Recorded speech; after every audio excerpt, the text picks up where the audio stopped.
If you've ever dealt with knee, back, wrist, or elbow pain, you've probably wondered if wearing a brace would help. Or maybe you already have one that you feel like you can't exercise without. I know I used to be that person with my own knee pain. So, in this episode, I'm talking about what braces actually do, when they can be helpful, and why needing some extra support now doesn't necessarily mean you'll need it forever.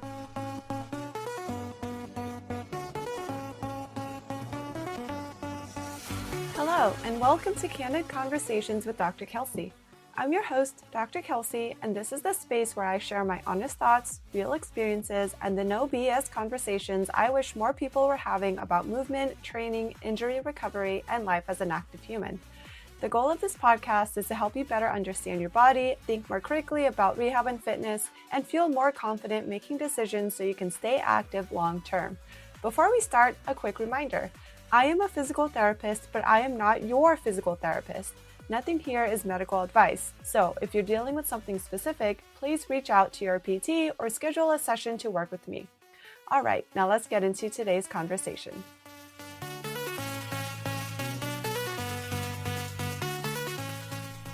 All right, and so I do want to apologize in advance because I am a little sick again. So my nose is a little stuffy and my throat's a little scratchy. So it's kind of affecting my voice, but the show must go on, or at least this podcast episode must go on. But so for this episode was based on a post from a colleague on Facebook earlier this month. So it's somebody that I met when I was at CrossFit Minot. At the time, she was a pretty competitive CrossFitter, and then now I think she just CrossFits mainly just for regular health, but I think she's still a pretty good CrossFitter. But anyway, her post specifically was, quote, "Can someone familiar with PT and knee health recommend a knee brace for sleeve for running and leg day for stabilization while it acts up / to stop it from acting up? I'm healthy. I am just aging like a fine ass wine," end quote. And I mean, she's not the only, she did tag me in the post, along with some other people who that we both knew that have gone on to PT or PTA school, and some other people I didn't know that seems like they also are PTs or something similar. And this isn't the first time I've been asked this question. This is something that I actually get asked a lot, either in the clinic or just randomly, like at the gym, or when people find out I'm a physical therapist. I get asked about not just knee braces, but I think knee braces and back braces are the biggest thing, back brace or belt. And then to a lesser extent, a wrist brace or an elbow strap or something like that for golfer's elbow or something. But I get asked about these all the time. Usually about if they should be wearing one, because, if they come to me in the clinic, they have some sort of injury or they're in some sort of pain. So they're like, well, I see all these other people wearing a brace. Should I be wearing one? They'll ask me if these are actually helpful or if it's more of a placebo thing, or, to a lesser extent, what the best one is out there. Usually it's, recommendations for one, whether they should be wearing one or if they're useful or what the best one is. So long story short, at the end of the day, the entire purpose of using a brace is to temporarily provide additional support to the joint. So what that means is that, the end goal really is to be able to support your joint using your own muscles. So braces aren't really meant to be worn forever, like what a lot of people think. And so, fun fact, before I became a physical therapist, starting when I was in high school, actually, I dealt with a lot of knee pain. So again, starting with high school when I played tennis, so it's the starting and stopping, running and tennis. And then later on when I went to college and joined ROTC, we had to run at least 2 miles a week. And when we would meet up on Fridays together, as a ROTC group, and do a physical training or PT, the initials PT are are like mean a lot of different things, but sometimes we would run up to 3 miles at a time. And I mean, if you're a runner, that doesn't sound like a lot. With the amount of running I'm doing right now, like 1 mile doesn't seem like a lot. But at the time, that was a lot. Like 2 miles was definitely a lot for me. And I definitely felt a lot of knee pain with running. So in high school with tennis, I would wear those neoprene patellar knee sleeves on both of my knees. They would get like super sweaty. But like I felt like I needed to wear them. Like they did make my knees feel better, but like sometimes my knees would still be sore. And then into college, again, the neoprene sleeves were like, again, really sweaty. And at around the same time, pro beach volleyball player Carrie Walsh Jennings, like, you know, really popularized KT tape. If you watched the Summer Olympics, around that time frame, like 2008-ish. Yeah, 2008 or 2012, I believe. Like her shoulder was like all taped up. And then so that's when I was like, oh, maybe I should use KT tape. And like I tried it and I felt like it helped as well. And I used that for a lot of overuse injuries, like shin splints and stuff. Like almost not my entire leg, but definitely like my lower leg would be covered in KT tape. Which I'll probably do some sort of thing on that later. But anyway, so I switched to the KT tape because definitely a lot less sweaty and gross than the neoprene sleeves. The downside to KT tape is, you know, you have to keep buying it. And so I would buy like the huge rolls of it. I'm pretty sure from Amazon. And so I wouldn't run out, but sometimes I would because I would forget to buy more or something. And then definitely those days I'd be like, oh no, I'm going to have like so much knee pain. But yeah, but again, like the knee sleeves, the KT tape helped, but like my knees would still be sore. But it helped enough where I felt like my knees weren't as painful. Obviously, otherwise I wouldn't, you know, keep buying it. Like, so at that point, I just had this like, having bad knees just kind of became my identity. Like I was like, oh yeah, I have these bad knees, I have knee pain, like they hurt with running, whatever. It's, you know, it is what it is. And like I accepted that I'd always have some knee pain for the rest of my life. And then so that's why I kept buying the KT tape, obviously. Like otherwise, why would you like subject yourself to wearing gross sweaty knee sleeves and like constantly buying this KT tape? But then in the middle of college, so it was like right before my junior year of college, I started CrossFit for other reasons. And so this was my first real introduction to structured weight training. Like so in high school during like kind of during my freshman year, but definitely more my sophomore and junior year, we did like some sort of dryland training. But it was mostly like body weight calisthenics stuff. And then my senior year of swimming, we had a different coach. And then so he had us go in the weight room. So that was technically my first introduction to weight training, but it wasn't super structured. So that's why, and I also think it might have been what led to some shoulder problems that I have. But I don't know if I mentioned this in another podcast or episode or blog, but having the shoulder problems. But anyway, oh yeah, I think I do in my youth athlete strength training episode. I think it's like episode 2 or something.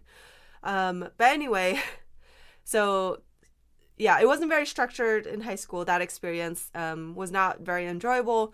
But when I started CrossFit, so the owner, luckily for me at the time, he was a former Olympic weightlifter, like a competitive Olympic weightlifter.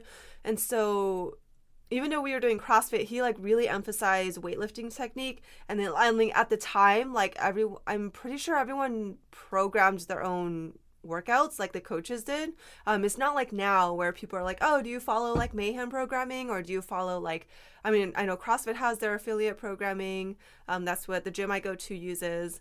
There's Mayhem, there's like HWPO, there's so many different programs out there that you can subscribe to. But in the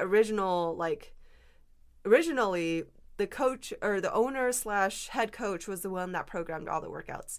And so I attribute that to just how great of an experience I had, because I do know other people who try to do CrossFit and they had like bad experiences or got injured or whatever around the same time going to other places. But anyway, that was an aside. But so the owner of the one that I went to, CrossFit Irvine, so they closed a few years ago, but the owner was a former competitive Olympic weightlifter, and so he really emphasized like weightlifting technique, and he did strength training blocks, which I didn't realize was kind of rare at the time until I started going to other places or like hearing about other people's experiences, like getting more into the CrossFit community and like learning about like what other people experienced in CrossFit, where their workouts were a lot more random versus like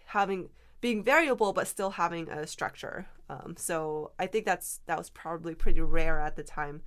But anyway, so that's why I spent a long time talking about this, because a lot of people say that CrossFit isn't strength training, which, I mean, to an extent, I guess it's not necessarily true strength training, but it can be people's first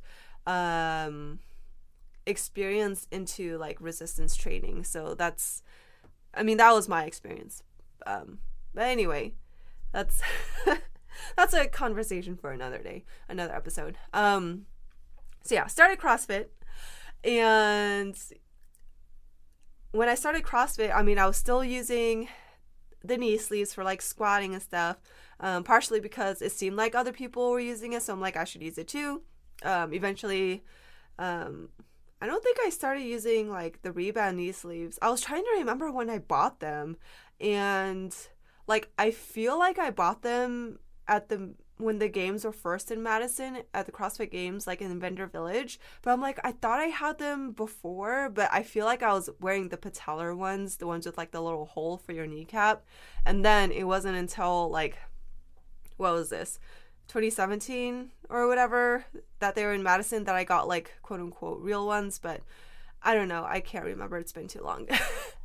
But yeah, when I started CrossFit, I mean, I was still using the knee sleeves, and then if we were doing like something with a lot of running, then I would use the KT tape too. Or like, I think I did like my first CrossFit competition or something, and I used KT tape. So it wasn't right away, but eventually I started noticing in ROTC that I was able to run longer distances with less knee pain. Or like, if we had a lot of running, that like I started noticing I had less knee pain after that, or I was able I didn't start feeling knee pain until like later in the run. And so like fast forward to now, like 14 years later from starting CrossFit, like now I'm able to run a 10K with little to no knee pain. I haven't used KT tape in like at least 7 years. So again, I was using it for quite some time, but I haven't really used KT tape for several years. And then same thing with knee sleeves. I stopped wearing knee sleeves as often around the same time a few years ago, and like I wear them if my knees are a little cranky that day. Like if during the warm-up for squats I'm like, oh yeah, my knees kind of like feel a little cranky, then I'll put the knee sleeves on. And also, so this is key, and also not go as heavy. So as a preview, like, I'm not using the knee sleeves as a crutch anymore, which is what a lot of people end up doing with braces and stuff. And so going back to starting strength training, like obviously, CrossFit is not a magic, quote unquote magic cure for knee pain. Like case in point, the person who asked for the, recommendations for knee sleeves, like she's a CrossFitter. A lot of people, if you're a CrossFitter listening to this, you're probably like I do CrossFit and that's why I have knee pain or something. And again, like I've been doing CrossFit for 14 years, and like for half of that time I had knee pain on and off still. And it's only now that I I want to say I did stop having knee pain after a while, but it was really the running. I continued having knee pain with running, longer distances, like with 5Ks and stuff and above. But now, like, you know, I ran like a 10K earlier this month and my knees were fine. And I didn't have any KT tape or anything. Maybe I had like a little twinge started feeling a little twinge towards the end, but like after, like my knees weren't super sore or anything, which like even just 3 years ago, like with my first 10K, I was destroyed after and I had a hard time walking. So obviously CrossFit itself is not a magic cure, but for me personally, it is what introduced me to strength training and kind of set me on this path, on this like journey towards not really having to deal with knee pain as much in my 30s compared to my 20s. Like I'm like the opposite of what most people would think. Like I had so much knee pain late teens, early 20s, and now I'm, you know, mid 30s and like not having as much knee pain, or if any. And then the second thing I think that really finalized or what's that word? Not put me over the edge. Like that feels too dramatic. But I mean, my missing link, there you go. My missing link was not treating running like strength training, and the fact that, like, for example, for strength training, like if it's your first day in the gym or like my first day of CrossFit, like, you know, I was so happy that I got to like 95 pounds, I think, for the back squat. I'm pretty sure that was like what I got to on that first day. I was like, oh my gosh, that's a lot of weight. But then, you know, it wasn't like the girl that was CrossFitting for like over a year or something, like she was squatting closer to 200 pounds. Like I'm not going to expect to squat 200 pounds on like my very first day. Same thing with running though. Like I feel like people take running for granted, like in the sense, is that the right word? I don't know if saying they take it for granted is the right phrase, but like people don't respect running. I don't know. I think that might be a better phrase.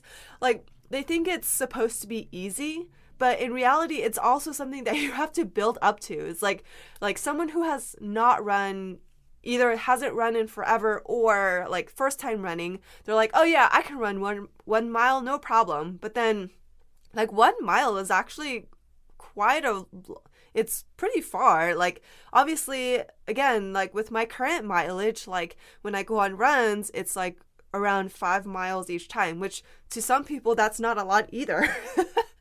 But like, you know, past me would have been like, oh my gosh, 5 miles.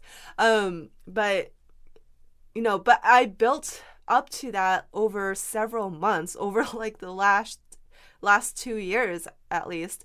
And so, or what I was getting at with this is that like people think that 1 mile isn't very far, but in reality it's quite a long time. And if you really like break down running and think about it, like you're hopping on one leg, like you're alternating, but you're basically hopping on one leg for like a prolonged period of time. And so I feel like when people are first starting running, like most people really do need to start with like run walk intervals.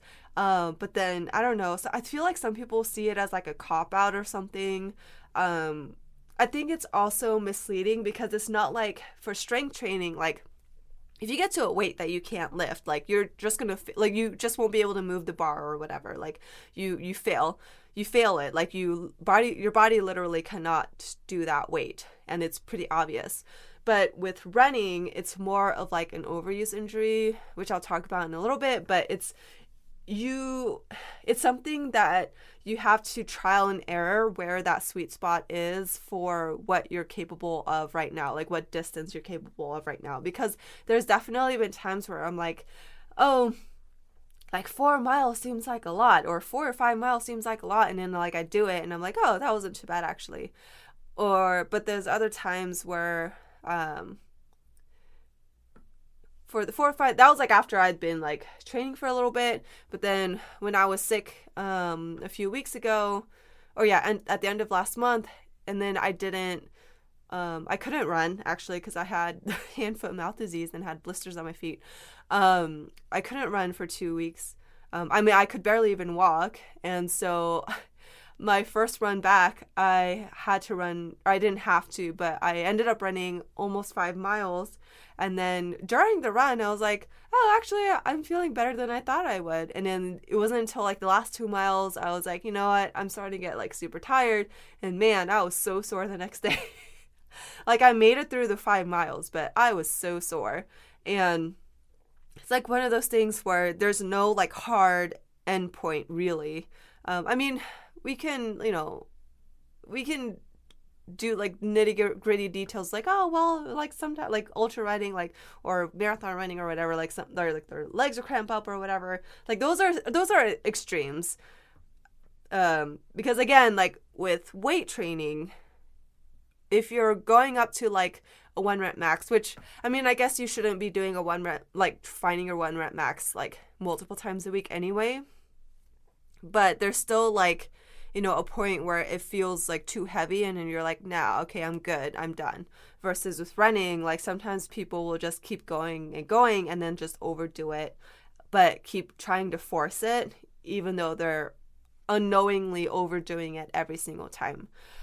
And so anyway, going back to my, the whole point of this tangent is that being consistent with strength training and then also treating running as something that I have to gradually work up to. And then once I reach like the mileage that I want to be consistent with, like, so right now it's like, 5-6 miles because I'm training for a 10K at the end of a triathlon. Like staying consistent with that, because at the end of last year when I was, when my triathlon got canceled, my sprint triathlon got canceled, like I stopped running as much, partially because I was bored with running. And then so when I had to start up again to train for High Rocks, I didn't have to necessarily start over from zero, but I did definitely have to like start over from maybe square one or two.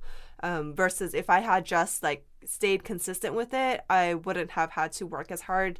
And maybe my running endurance would have been a little bit better. But anyway, so what does all of this what does my story and all of this have to do with wearing a brace? Because I like barely mentioned anything about a brace. So, going back to high school me or college me, early CrossFit me, I definitely relied a lot on the KT tape for running, and then for strength training, I would wear like knee sleeves. So I would kind of go back and forth with the knee sleeves, because if you're competitive, the knee sleeves do give you an advantage. I believe this is why. Well, powerlifting is its whole other beast, but I believe this is why like there's the different divisions. There's like equipped and unequipped and like raw and whatever. I don't know the specifics for any of the powerlifting stuff, but same thing with Olympic weightlifting. Like I think people sometimes will wrap their knees, but then also there's like I think there's certain thicknesses that you're able to use for your knee sleeves as well. There's rules for that, because there is an advantage, especially with Olympic weightlifting, where you're having a rebound at the bottom of the squat. The knee sleeves do help, so there is a performance incentive there. But that's performance. That doesn't have anything necessarily to do with like health in general. And so I feel like sometimes people get confused with like performance advantages versus like health advantages. And then so I was under the impression like, okay, I'm using this knee sleeve because it's like healthier, quote unquote, or something, or it's like better for you, or like it'll use your knees less, or maybe not that, but like, help your knees a little bit more, which yes, but also no, because knee braces, or braces in general, actually, so it doesn't matter if it's for your knee or your back or your wrist or whatever, like I mentioned in the very beginning, they're usually only meant to be temporary. And again, using a sport specific one, like the neoprene lifting sleeves for like squats, that's a little bit different. But a lot of times when people are asking about a knee brace for maybe somebody who doesn't work out very often, they're thinking of maybe using, like, for example, the patellar knee brace that I talked about, because they feel like they need something to, like, quote, hold their knee together, unquote.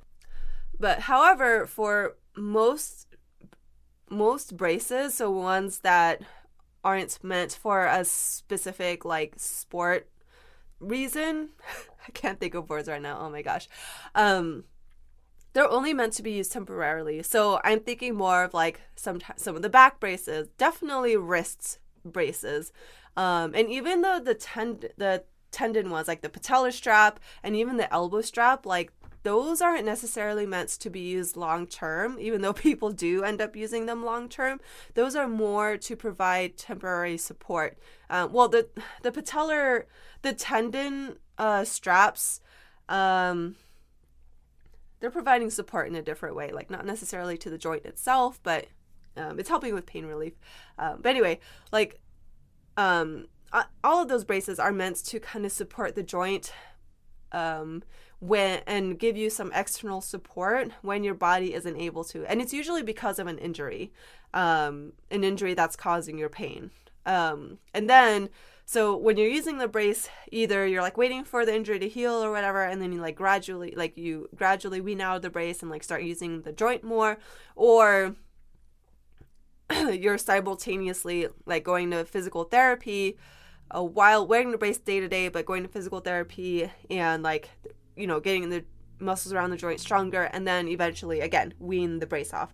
So I mentioned, like, obvious injuries and overuse injuries. So this temporary factor is a lot easier to see if there's an obvious injury or, like, surgery. So for an example, like, if you've ever had any, like, meniscus repair, so not like when they quote unquote clean it up, but like a repair or like ACL surgery or some other surgery that when you wake up, like, they put the brace on you, like, right after the surgery, and so you get discharged with the brace. Same thing. I mean, the same thing applies for a sling too. You wear the brace for a few weeks, and then once if you're talking about surgery, I guess there's also the surgical precautions and all that stuff and whatever. But the brace and sling is there for support as well. Protection, but also support. And then once your knee, so you go to physical therapy, and then once you get stronger, then you're able to start weaning out of the brace, because then now, going back to the knee example, you're able to, like, your knee or the muscles around your knees, more specifically the quad, is able to support your weight when you stand on it. And then, eventually you don't need the brace anymore.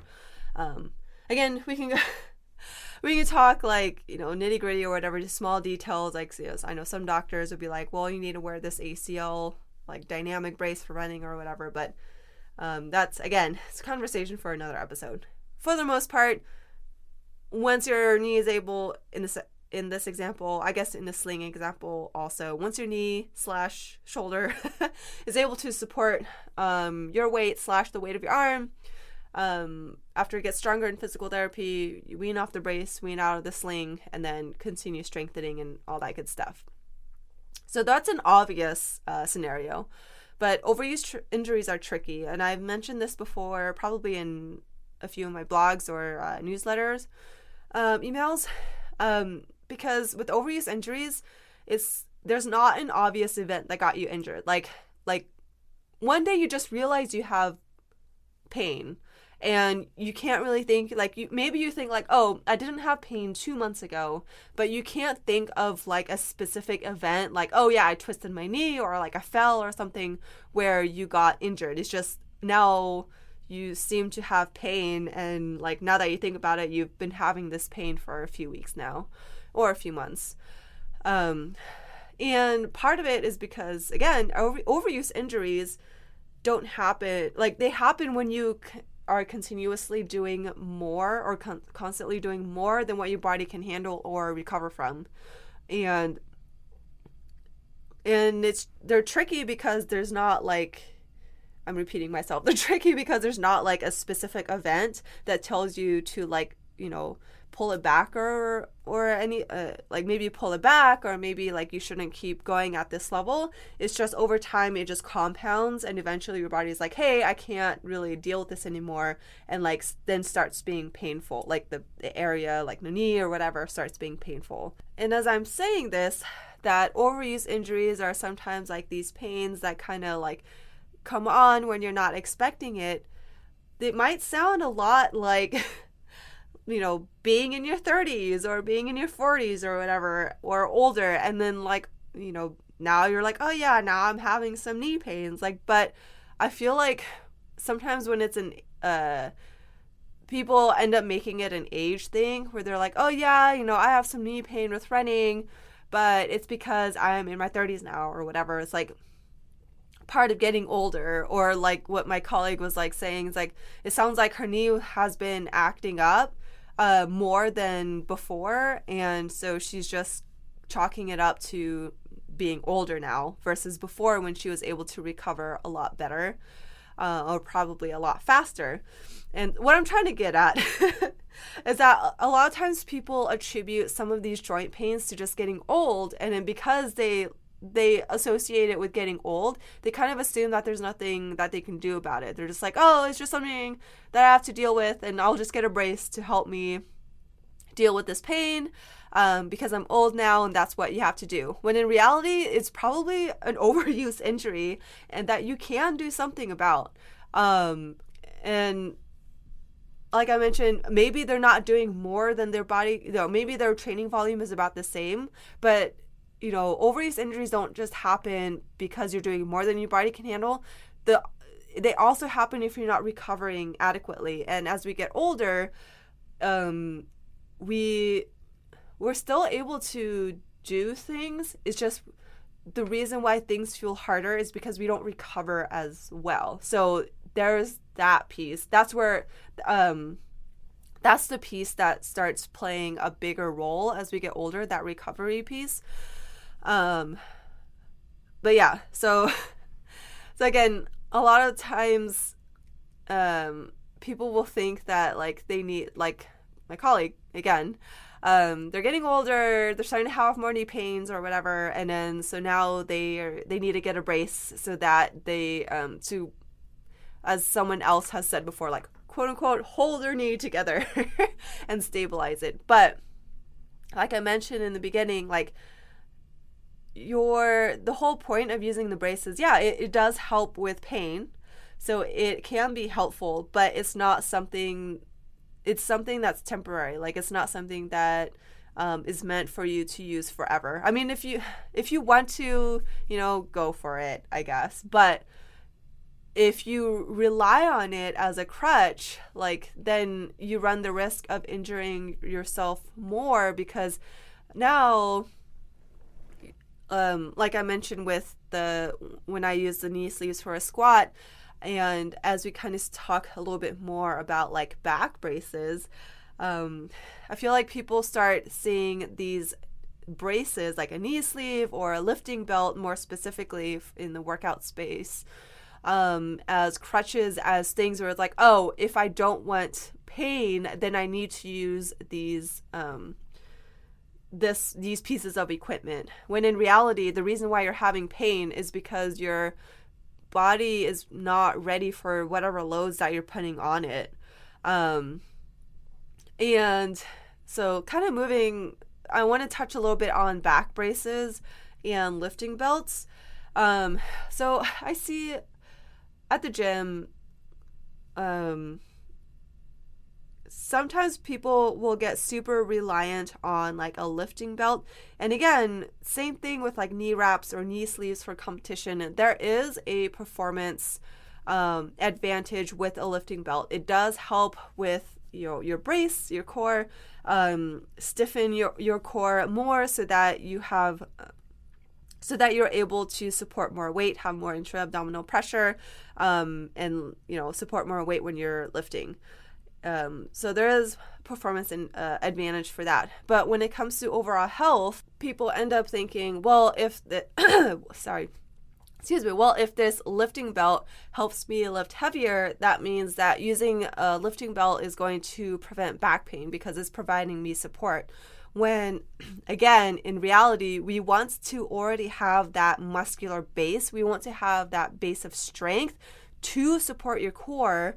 And obviously, you're going to get to a certain weight where, like, the belt would provide additional support and additional performance advantages, but it's usually at a weight that's like really, really heavy and something that you're not going to necessarily be squatting multiple reps of. It's like usually as you start getting into like higher weights, like towards your 1 rep max, or even like in CrossFit with some of the more higher volume stuff, like it's going to provide some support as your core gets fatigued, but that shouldn't be your base. Like your strength base should still be majority like your muscles, your core muscles, your back muscles, and not you relying on your lifting belt. And so I feel like people end up being like me with the knee sleeves, where I'm like, okay, using these knee sleeves is going to, protect my knees and prevent me from having knee pain. When in reality, like, yeah, it's providing some support, it's, making your knees feel a little bit more supportive, providing the proprioceptive feedback. It does give you some performance advantages with like the rebound at the bottom of the squat, but in reality, the knee sleeve and same thing as the lifting belt, they're only going to help you as much as your strength base is. So for example, like if your quads are super weak, like wearing the best knee sleeves in the world isn't going to make your quads any stronger for a squat. Same thing for a deadlift. Like if you have a super weak core, like maybe, yeah, the belt's going to provide you some support, but you're going to have an even heavier deadlift or even heavier squat if you get the muscular base or strengthen or build up your strength base first before putting on the belt. So those, I'm kind of talking about like the performance advantages along with like the health stuff, but it just kind of gets muddled because people see like the performance advantages and then try to apply that to like everyday stuff. And then same thing with so that's with lifting belts. I have seen people wear like flat out back braces for things like deadlifts, and then it's like, well, if you need to wear like a back brace, like a one where like the back part is a lot bigger. So a lifting belt, maybe it has like some cutouts for your hips or something, but it's generally going to be uniform all the way around because that's, again, it's essentially helping your core brace for your withstand your intra-abdominal pressure so that you can stiffen your spine, your trunk essentially, and like and support the weight. But wearing a back brace, like ones that probably somebody who maybe had back surgery or something or had like a back injury had, like that's not necessarily going to help you in the gym. And I would argue if you feel like you need to wear one of those, like you shouldn't be lifting heavy weights with the brace, because again, that just tells me that you don't have the muscular strength to be able to withstand or be lifting those weights. Like you shouldn't be using this brace as an excuse to lift heavier because your body can't handle it on its own. So that's my 2 cents on back braces and also kind of like the purpose of lifting belts. And then again, same thing with like a wrist or ankle brace. I know sometimes like for a wrist brace, I think a wrist brace is more obvious because like your wrist is supposed to has a lot of degrees of motion. So it's like once you don't need that wrist brace anymore, a lot of people like stop using it. But some people do end up using a wrist brace for forever. Same thing with an ankle brace. It's like, oh, well, I've rolled my ankle like so many times, so now I just wear this ankle brace for extra support. It's like, well, okay, you rolled this ankle multiple times, but have you done anything to strengthen your ankle so that to try to prevent rolling your ankle again in the future? Have you done anything to try to improve the proprioception so that next time if you feel like your ankle is going to roll, you're able to kind of react and change your stance so that your ankle doesn't continue to roll, if that makes sense. So all of this to say, it all comes down to, again, if you're thinking about needing to use a brace, and you have to really think about, okay, why am I going to be using this brace? Because yes, one of them is going to be for pain relief. It's going to help to decrease pain, but also like thinking about long term, it's like, okay, are you going to wear this forever? Are you going to use this forever? If you are, why? Because a brace is supposed to be temporary.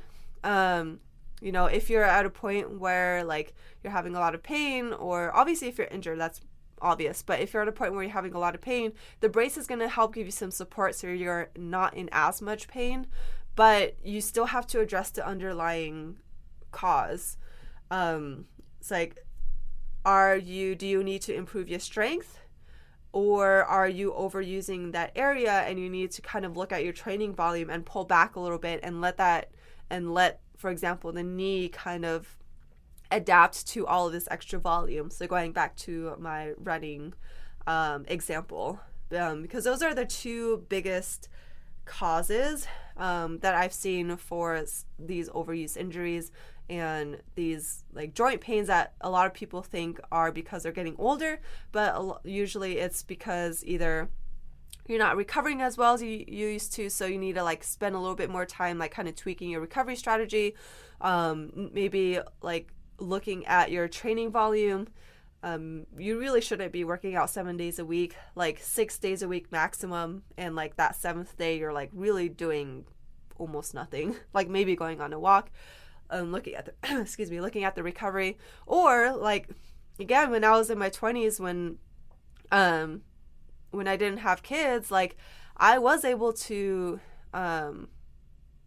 go to the gym a lot more regularly, but now it's like, especially with my triathlon training and everything, my triathlon training is regular, so my running is fine right now, but my CrossFit has taken a hit. Like I haven't been strength training as often as I should, which I know is bad, but but we are all the same. I know I'm a physical therapist, but I do the same things that everyone else does. And so now I'm starting to notice like my back is starting to hurt a little bit more. Or when I do show up to CrossFit, it's like even something that I used to consider quote unquote lightweight or maybe moderate weight are actually heavy now, because I'm only strength training like once a week versus before I was strength training like 3 times a week. And so I think people kind of forget that as well. And so they're like, oh, I used to be able to squat this weight all the time and my knees never hurt. But in reality, if you really look at your schedule, especially if you have like kids and a demanding job and all of that, you look at your schedule and you realize like, oh, I'm actually only squatting a few times a month or something like that. Or I was only able to get to the gym a couple times when it seems like you were going a lot more, but in reality, like it's not as consistent as you thought it was. So all of these things kind of play a part into developing joint pain. So bottom line, should you wear a brace? You can. I mean, it's up to you. It's your decision. Again, for when it comes to a knee brace specifically, definitely like when squatting and stuff, the neoprene sleeves feel pretty good. There's not necessarily a downside. However, I do recommend if you're not necessarily injured and you're only like occasionally having pain or just starting to have pain, like it's not too bad yet. Same thing applies to your back. Like, okay, yeah, maybe try incorporating the knee sleeves or like the lifting belt, but maybe instead of putting them on during your warm-up and stuff. Because if you're already having pain during a warm-up where like either you're lifting an empty barbell or not even like if you're doing just body weight squats or something, then definitely it's something that you need to address, and you need to think about, okay, well, if you're just using these sleeves to like try to get away with working out through this pain, and not adjusting the pain, that's not a good reason to wear a knee brace or a back brace or a lifting belt. But if you're like, okay, well, I'm good up until this weight, and then to be able to lift heavier, like I feel like I need more support, then yes, maybe if you can incorporate the knee sleeves or the lifting belt or something, but like only put it on like right before that weights that you need a little bit more support, while continuing to work on like your core strength and all of that stuff, and like quad strength and whatever. But if you feel like you need a back brace, so not just a lifting belt, but like a full-on brace, again, you really need to kind of think about why you're using these pieces of equipment, because they are pieces of equipment. You need to be thinking about like why you're doing this, because if it's to be able to do this workout without pain and you're not going to address the underlying cause of the pain, then, you know, wearing a brace isn't a free pass. It's not going to prevent you from getting injured.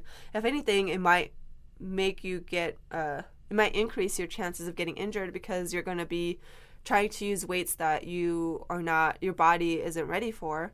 But if you're like, okay, well, this is just temporary, and then I, you know, kind of wanted to use this stuff to continue to stay regular, or to continue to stay consistent with strength training, or again with like the knee sleeves, sometimes it's like, I don't know if I already mentioned it, you know, if my knee was feeling really cranky, because that happens too. Some days are better than others, and it's like maybe this one day just your knee decides to be a little unhappy, but then the next day you're fine. Sometimes you can just throw on the knee sleeves, and then, but again, not go as heavy as you're planning. So don't use it as an excuse, but use it as something like as support, or something to kind of help you with the workout, but still like kind of pull back a little bit, so that you're not overdoing it in general. So that's my general takeaway when it comes to braces. They can be helpful, but they really are only supposed to be temporary. You still need to do the work to get a little bit stronger, so that you're not using the brace all the time. But I mean, if you want to wear a brace for forever, that's your choice, I guess. So that is it for today. Thank you so much for listening, and I will see you in the next conversation.